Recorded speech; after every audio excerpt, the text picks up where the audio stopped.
بچوں زندگی کی خوبصورتی ہر انسان چاہتا ہے، اور یہ صرف در مصطفیٰ سے ملے گی۔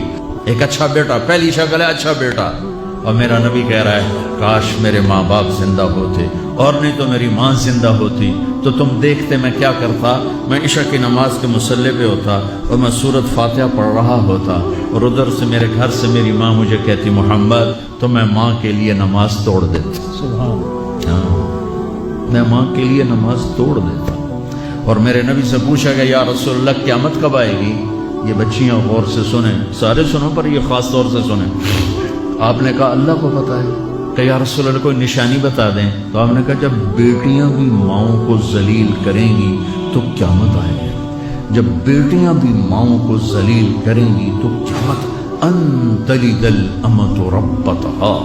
جب ماں کے ساتھ بیٹیاں نوکر جیسا سلوک کریں گی، نوکرانی جیسا سلوک کریں گی تو قیامت کے نگارے پہ چوٹ پڑ کے رہے گی۔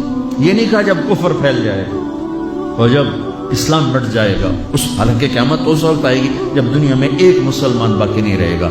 یہ واقعہ کی سنگینی کو بتانے کے لیے فرمایا جب ماؤں کو ذلیل کیا جائے گا قیامت آ جائے گی۔ میرے نبی نے فرمایا عمر تیرے دور میں ایک شخص آئے گا اویس، اس کا قبیلہ ہوگا مراد، آگے سب کاسٹ ہوگی قرن، اویس بن عامر۔ اسے دعا کروانا، وہ کالے رنگ کا ہوگا، چھوٹے قد کا ہوگا، اور اس سے دعا کروانا، دعا تو بھی کروانا، علی تو بھی کروانا، علی اور عمر اویس ان کے لیے دعا کریں۔ انہوں نے پوچھا کیوں؟ کہ اس نے ماں کی خدمت کر کے اللہ کو اتنا راضی کر دیا ہے، جب وہ ہاتھ اٹھاتا اللہ خالی نہیں لوٹاتا۔ اللہ کی قسم عمر و علی کو اویس کی دعا کی ضرورت نہیں تھی، امت کو پیغام دینا تھا کہ مائیں ذلیل ہو رہی ہیں آج، اور باپ جوان اولاد سے چھپتے پھر رہے ہیں۔ تو میرے رب میرے نبی نے یہ آگے پیغام دینا تھا کہ نبی ہو کر رسول ہو کر کہہ رہے ہیں کاش ماں ہوتی تو میں اس کے لیے نماز توڑ دیتا۔ آپ کو 8 عورتوں نے دودھ پلایا والدہ سمیت، ان میں ایک ام ایمن بھی ہیں، آپ کے والد کی باندھی۔ تو گھر میں تشریف فرما تھے، ام ایمن بیٹھی تھی حضرت عائشہ، تو ام ایمن کہنے لگی یا رسول اللہ پانی تو پلا دے۔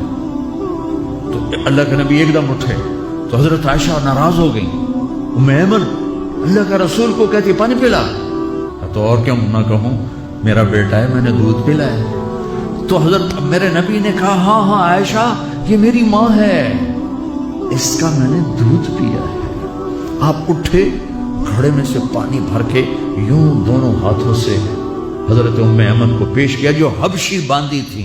چونکہ دودھ پیا ہے تو ماں کا لفظ صادق آ گیا، تو بجائے اس کے کہ برا مناتے، آپ خادم بن کے اپنی ماں کو دودھ پلانے والی ماں کو آپ نے حضرت حلیمہ سعدیہ تشریف لائیں، آپ نے اپنی چادر بچھا کر اس کے اوپر بٹھایا۔ ہمیں پیغام دینا تھا، آنے والے زمانوں میں یہ ہونا تھا۔ سبحان اللہ۔ امام ابو حنیفہ کا نام تو سب کو معلوم ہے نا۔ ایک اور عالم بتاتا ہوں، عبد الرحمن بن ابی لیلہ، ان میں علمی کھٹ پٹ تھی بہت زیادہ، آپس میں بنتی نہیں تھی۔ تو ابو حنیفہ جیسی ہستی جن کے کروڑوں فالوور آج ہیں، ان کی ماں کہتی نعمان یہ مسئلہ ہے، جا کے عبد الرحمن سے پوچھ کے آ۔ زندگی میں ایک دفعہ نہیں کہا ماں جی میں اس کو بڑا عالم ہے میرے کو پوچھ لو۔ کہا اچھا ماں جی، اپنی چادر اٹھاتے اور پہنچ جاتے، دروازے پہ دستک دے کے بھائی مجھے میری اماں نے بھیجا ہے، آپ اس پہ فتویٰ۔ حالانکہ ان کی اپنی رائے اس کے خلاف ہوتی تھی، لیکن ماں کے احترام میں جا کر ان سے مسئلہ پوچھتے جن سے روزانہ مناظرہ ہوتا تھا، روزانہ کھٹ پٹ ہوتی تھی علمی۔ ماں نے کہہ دیا، جا کر ان سے پوچھ کے آتے تھے، اپنے اتنی بڑی علمی قدر و منزلت کو ایک طرف رکھ دیتے تھے، نہیں میری ماں نے مجھے کہا۔ تو آپ سب نوجوان ہو، ماں باپ زندہ ہیں تو ان کی دعا لو، آہ نہ لو، دعا لو۔